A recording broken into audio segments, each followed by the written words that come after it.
Eto na ulit ang wala pa kaming title.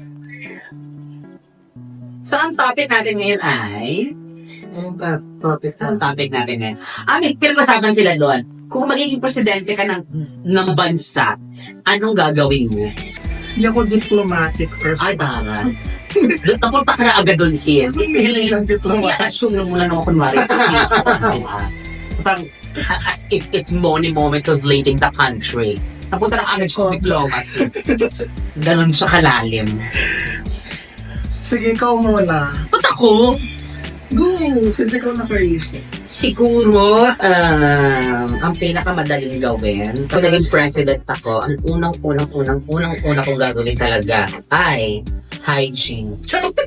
Ano daw? Free hygiene for all? Yes, free Oo, hygiene. tapos idagdag na yung free sanitary sa mga girls restroom. Kasi parang dahil sa Miss Universe, mas na-emphasize yung mga menstrual health. menstrual health ng women. Feel ko kailangan nila yun. Actually, And yes. Parang ito sa LGBT naman in general, parang di ba free na yung Condoms.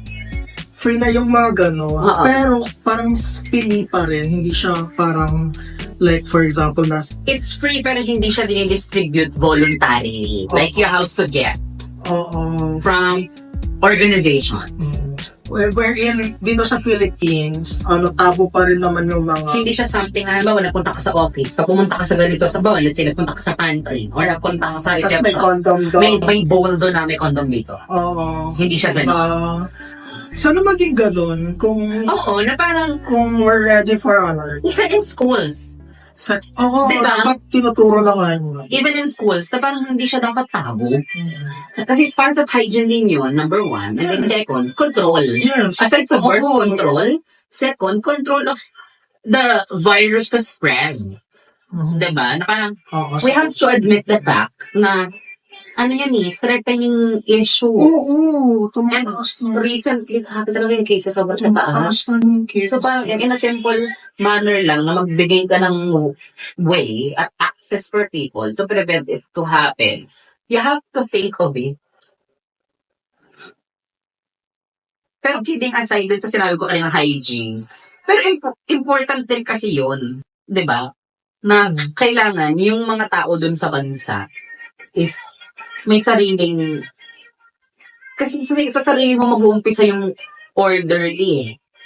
Kung wala kang hygiene, how can you expect a person to follow such orders? Di ba? Na parang yung simpleng pagtututbrush, yung simpleng paliligo, or what. Parang, kung yan sa sarili mo, wala kang discipline. What more? Kahit anong batas ang gawin mo dyan, kung hindi mo mai-implement yan, or kung yung taong yun doesn't have the will to do it, mali. Yung presidente mismo. And then, yung mga tao mo, yung mga people in your country,